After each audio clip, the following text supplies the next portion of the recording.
everybody, welcome to the Friday Bonus Show. Producer Pat here, and I actually have an extra special Friday Bonus Show for you in store today, because after we get done talking about the war in Ukraine, and after we're done talking about a Republican Congresswoman who cried on the House floor because she was upset that her colleagues were voting to advance the same-sex marriage bill, I'm going to be opening up a box of MyPillows sent directly to me from Mike Lindell. So a lot to look forward to today on today's bonus show. Let's start with this Vladimir Putin story having to do with the war in Ukraine. So Russian President Vladimir Putin is commenting now on his failure to swiftly capture Ukraine, and he's admitting that it has taken longer than expected to take over the country. Putin spoke before the annual meeting of the Presidential Council for Civil Society and Human Rights, as it is so Orwellianly called. He, of course, is trying to put a good face on the invasion nearly a year into this conflict now, saying that Russia has succeeded in taking some new territory. He's also touted his nuclear weapons as the reason why other countries are not getting involved in the conflict right now. Putin said, of course, it could be a lengthy process, which sounds to me like a lie, of course, since based on how full-scale the operation was at the beginning, he thought that he'd be able to take the capital city over in a matter of weeks, maybe, and instead he's had to draw back and have a lot more narrow of a focus in the areas that he's trying to attack. Clearly, Russia has underestimated the spirit of the Ukrainian people, and there's low morale amongst the Russian troops, so that's why this battle keeps on going, and who knows when this will possibly end. Putin also is touting the country now having access to the Sea of Azov, which has become Russia's internal sea, is what they're calling it, and something that Peter the Great once fought to get access to. This is in reference to Russia currently having control of the city of Mariupol, which is perhaps their biggest victory in the conflict so far. They were able to capture Mariupol back in May. It's a city in the southeastern part of Ukraine, and it's very close to Russia's border. Putin showed reluctance towards promising not to use nuclear weapons. He was asked by a reporter if nuclear weapons are going to be off the table, and he said in response, quote, "If Russia doesn't use it first under any circumstances, it means that it won't be the second to use it either, because the possibility of using it in case of a nuclear strike on our territory will be sharply limited." So he's basically saying if they hit us first with the nuclear weapons, that will hinder our ability to respond, because our capacity to do so will be wiped out because we'll have recently gotten hit by a nuclear weapon. Now, Ukraine, of course, doesn't have nuclear weapons, so I suppose that he's referring to NATO or some other foreign country getting involved in the conflict. Speaking about the mobilization of the 300,000 reserve troops, he said only about half of them have been deployed so far, and the rest are still in training. This is probably because the vast majority of these reservists weren't anywhere close to war ready.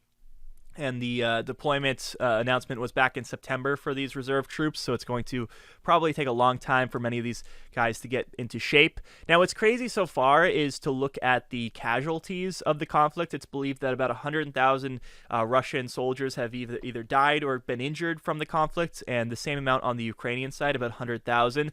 General Mark Milley, who's, of course, the U.S.'s Joint Chiefs of Staff chairman, has suggested that around 40,000 civilians have also died because of the conflict. In terms of Russian soldier deaths specifically, because of course casualties include deaths and injuries, there's all sorts of numbers out there. Russia obviously wants to downplay the amount of troops that they've lost. Ukraine wants to play up the amount of Russian troops that have been lost, but it's certainly in the tens of thousands. So to put that in context, about 7,000 American troops died in the wars in Afghanistan and Iraq combined. And that was over, of course, a much longer time period, about a decade or so. This war in Ukraine hasn't even been going on for a year yet. And so to think that Russia has already had more deaths from this conflict than the wars in Afghanistan and Iraq combined on the American side, it's just crazy to think about, especially when you think about the blowback that we had here in the U.S. back in the 2000s. Russia may have 10 times the amount of dead at this point in such a limited time window. So Putin is basically saying, yeah, we got access to the Sea of Azov and we got the city of Mariupol, but clearly if he could take it all back, he would, right? Because this has just not been worth it to him. He thought he'd be able to swiftly be able to take over Ukraine, and that just hasn't happened.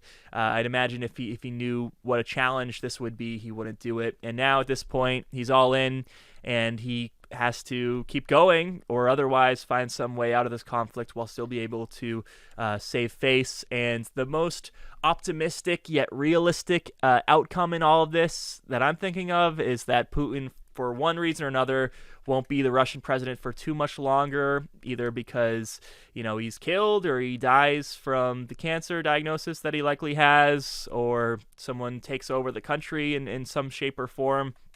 And then the new leader of the country decides to cut their losses and, decide that this is just not a good idea and bring an end to all of this. But until that happens, there's probably going to be a lot more death on both sides, and the tragedy is likely to continue. Congress has passed the bill codifying same-sex marriage and interracial marriage into law, known as the Respect for Marriage Act, sending it to President Biden's desk, who is going to sign it into law in the coming days. We've known for a while that this was going to pass. We've known for the past few weeks or so, and that's because the House and Senate already passed this, but it actually had to make another round through Congress because of a procedural reason. So it's been dragged out, but it's still a victory nonetheless. And of course, the point of this bill is to protect same-sex marriage and interracial marriage from being struck down potentially by a right-wing Supreme Court who are willing to strike down anything and everything, as evidenced by their overturning of Roe versus Wade earlier this year. So since we knew this was already going to happen, why am I bringing it to your attention today? Well, I want to focus on a Republican representative named Vicky Hartzler, who is from Missouri, and she actually broke down in tears on the House floor while giving a speech about the bill. Now, you may be thinking, oh, well, she must be in support of the legislation, and this is a big moment for marriage rights in the country, so these must be tears of joy. This is something to, maybe be a sign of inspiration or something like that, the fact that she was brought to tears from this legislation. Well, no. Actually, Hartzler cried, and they really look like crocodile tears. We're going to look at them in a second, because she's against the bill, and she doesn't want gay people to be able to marry in order to, save the institution of marriage or something like that. Let's take a look at the clip. Mr. Speaker, I'll tell you my priority. Protect religious liberty, protect people of faith, and protect Americans who believe in the true meaning of marriage. I hope and pray that my colleagues will find the courage to join me in opposing this misguided and this dangerous bill. And I yield back. So how about that? So hateful, so bigoted, so against this legislation that she is brought to tears. Crazy to think about that this is where we're at in 2022. She mentions religious liberty, of course, and faith. And in my opinion, religious liberty and faith are totally in concert with this legislation, because if you don't want to marry someone of the same sex, you don't have to. You still will be able to exercise the right not to do that thing. It's not like you're going to be forced into a same-sex marriage. It's not going to be mandated or anything like that, so she doesn't have to worry about that. And she also talks about how she hopes her colleagues will have the courage to vote against the bill. I suppose she's talking about the courage to be hateful and to discriminate, even when clearly they're on the losing side of this issue and history is not going to look back at them favorably. And why exactly is it dangerous? She mentioned it being dangerous. I'm sure she would make these slippery slope arguments that Republicans love making on this issue, saying that, oh, well, once we have gay marriage, we'll soon have people marrying their dogs or marrying in groups and something like that. I mean, they've been making this argument forever, and same-sex marriage has been on the books since 2015, and none of that stuff has happened. It's not even been like a thing worth talking about in politics, so I don't think you can get away with making that slippery slope argument anymore.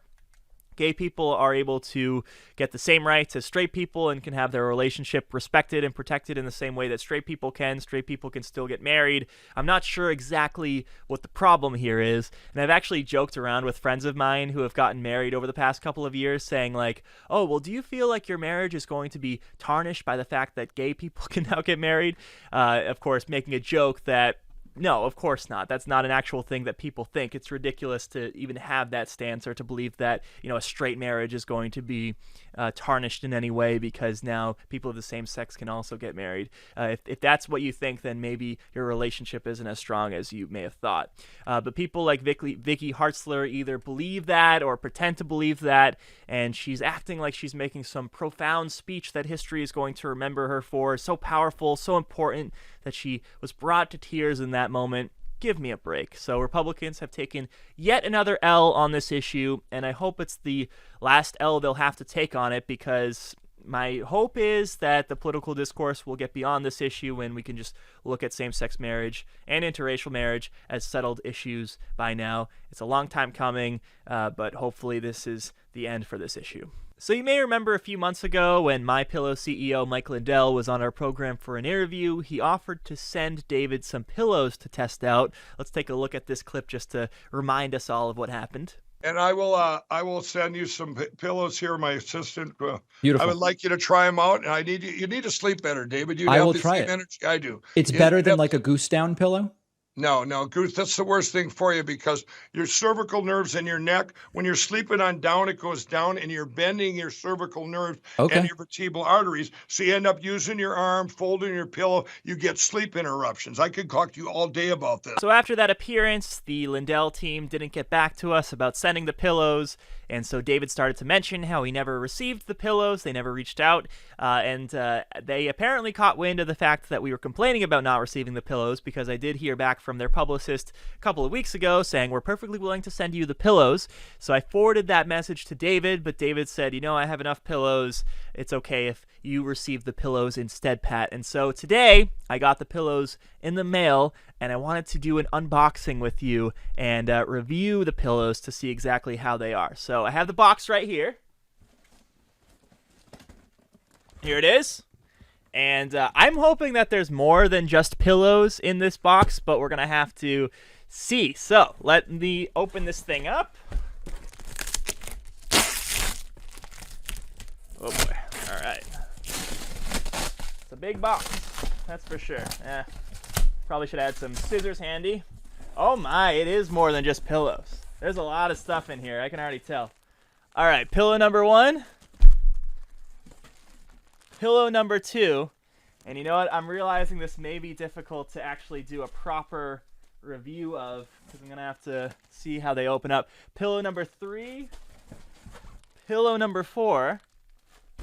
And what else do we have here? We got some Giza Dreams bed sheets. It says, guaranteed the most comfortable sheets you'll ever own. King size, though. I don't have a king size bed. I think I have a queen, so we'll see if they fit anyway. I got a dark gray set.